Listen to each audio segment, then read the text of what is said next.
आपके अल्ट्रासाउंड के अंदर में आपके डॉक्टर ने पीसीओएस या पीसीओडी बताया है, पॉलीसिस्टिक ओवेरियन सिंड्रोम या डिजीज, और आप कंफ्यूज्ड हैं कि आपको ये परेशानी कैसे हो गई और ये परेशानी क्या है।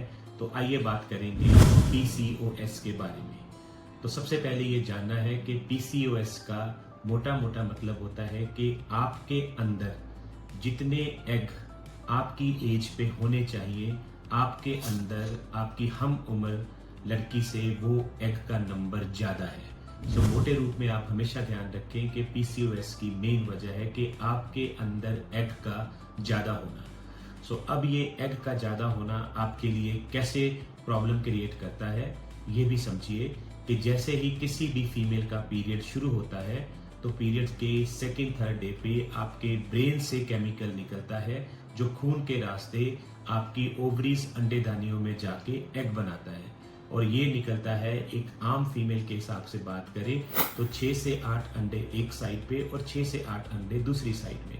लेकिन पीसीओएस के केसेस में जब वो नीचे जाता है खून के रास्ते अंडेदानियों के पास, तो वहां पे उसको एग मिलते हैं ज्यादा, यानी कि 12 एग, 15 एग, 20 एग एक साइड में, 12, 15, 20 दूसरी साइड में, जिसके कारण जो वो केमिकल है जो एग बनाने के लिए अंडेदानी में गया है, जो 6-8 के हिसाब से निकला था, वो बंट जाता है एक हिसाब से 12-12, 15-15, 20-20 के ऊपर, जिसके कारण किसी भी एग की जो न्यूट्रिशन है, खुराक है, थ्रेशहोल्ड है, वो पूरा नहीं होता है। तो अंडा जो है वो विकसित नहीं होता है, आपका एग डेवलप नहीं होता है। और जब आपका एग डेवलप नहीं होगा तो उससे क्या परेशानी आएगी? पहली परेशानी प्रेगनेंसी के अंदर में, क्योंकि एग का बनना बहुत ज़रूरी है।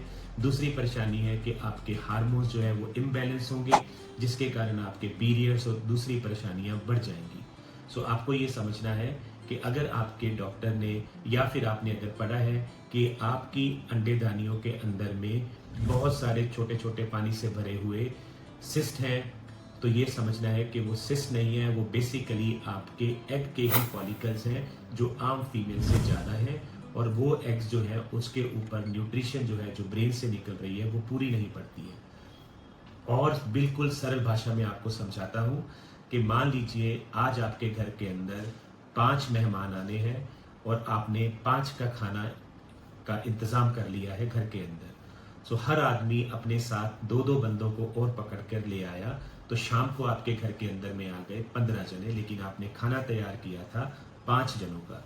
तो क्या होगा? खाना जो है वो 15 के हिसाब से कम पड़ जाएगा, जो आपके अंदर आपकी ओवरीज के साथ में हो रहा है, वहां पे ज्यादा एग है। तो इसका क्या इलाज करेंगे आप? वही इलाज जो आप घर पे करेंगे। सबसे पहला इलाज है कि जो आपके 10 जने एक्स्ट्रा आए हैं, आप उनको कहिए कि आप वापस चले जाएं। यानी कि पुराने दौर के अंदर में कई बार दूरबीन की जांच करके या फिर ऑपरेशन करके जो आपकी अंडेदानी के अंदर ज़्यादा एग थे उसको हम लोग काट के निकाल देते थे, जिसको हमारी भाषा में वेज रिसेक्शन कहते थे। लेकिन आजकल ये जो ट्रीटमेंट है ये बहुत ज़्यादा प्रमाणित ट्रीटमेंट नहीं रही है, क्योंकि इससे बेहतर और ऑल्टरनेटिव आ चुके हैं, यानी कि आप भी उन 10 लोगों को वापस नहीं भेजेंगी। तो दूसरा तरीका है कि अब एक्स्ट्रा लोग आपके घर में आ गए हैं, तो आप अंदर ही किचन से कुछ और ज़्यादा खाना बनाने की कोशिश करें। यानी कि हम आपको आपके एग बनाने के लिए पीरियड्स के पहले 5 दिन में कुछ मेडिसिन देते हैं। वो मेडिसिन क्या करती हैं? वो मेडिसिन जब आप लेती हैं तो वो आपके ब्रेन से ही केमिकल ज़्यादा निकालती है, जिससे वो केमिकल नीचे ओवरीज में जाके एग को बनाता है, उसकी न्यूट्रिशन प्रॉपर करता है। और इनको हम लोग कहते हैं एग मेकिंग मेडिसिन। इनके काम करने का तरीका अलग हो सकता है, क्लोमिफीन या फिर लेट्रोजोल करके नाम की मेडिसिन होती हैं, लेकिन बेसिक पर्पस यही होता है कि वो आपके ब्रेन से किसी तरह से वो केमिकल ज़्यादा निकाले। या फिर तीसरा रास्ता होता है कि यही केमिकल हम बाहर से लेकर आ जाए, यानी कि आपके घर में जो एक्स्ट्रा खाना आपको चाहिए वो आप अंदर से ना बनाकर बाहर किसी रेस्टोरेंट से ऑर्डर करके मंगवा सकती है। तो इसी तरह से जो केमिकल आपकी बॉडी के अंदर कम पड़ रहा है वो हम लोग बाहर से इंजेक्शन देके उसको पूरा करने की कोशिश करते हैं। और ये जो इंजेक्शंस हैं जिसको हम लोग गोनेडोट्रोपिन्स कहते हैं, ये बेसिकली वही इंजेक्शंस हैं जो आपके ब्रेन से केमिकल निकल के बाहर सिंथेटिक रूप से बनाए होते हैं, मकसद यही है कि वो इंजेक्शंस के थ्रू आपके अंदर बॉडी में वो केमिकल प्रॉपर बने और आपका एग विकसित हो। तो ये जो ट्रीटमेंट्स है ये फर्टिलिटी के पॉइंट ऑफ व्यू से ट्रीटमेंट होती है। और चीजें जो आपको समझनी है वो ये है कि पीसीओएस आम तौर पे जब एक बार फीमेल के बन जाता है तो ये आपके साथ में ही जाता है, ये अब आपका दोस्त बनता है, लेकिन आपको इसको कंट्रोल में करना होता है। सो कंट्रोल में करने के लिए जो सबसे पहली ट्रीटमेंट आती है वो आती है आपकी लाइफस्टाइल मॉडिफिकेशन, जिसके अंदर में आपको एक रेगुलर एक्सरसाइज उसको रूटीन बनाना है और एक आपके खाने पीने के तरीके को आपको मॉडिफाई करना है। रेगुलर एक्सरसाइज से आपका जो फैट है वो कम होगा, जिससे एटलीस्ट ये होगा कि जो केमिकल कम पड़ रहा है वो इधर उधर डिस्ट्रीब्यूट नहीं होगा और टारगेट पे जाएगा। और दूसरी चीज़ है, जो फैट के अंदर से भी ऐसा रॉन्ग केमिकल बनेगा वो भी आपको कंट्रोल में करेगा।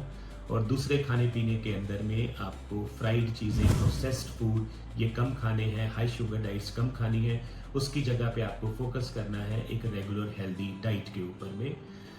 दूसरी चीज़ जो है वो ये है कि पीसीओएस के अंदर में आम तौर पे आपको कोई ना कोई मेडिसिन की ज़रूरत पड़ती है एग बनाने के लिए।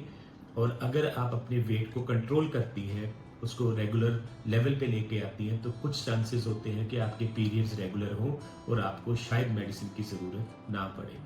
पीसीओएस के बारे में और अधिक जानकारी अगर आप जानना चाहती हैं तो आप नज़दीकी फर्टिलिटी एक्सपर्ट से मिल सकती हैं या फिर हमारी टीम के साथ कांटेक्ट करके और जानकारी ले सकती हैं।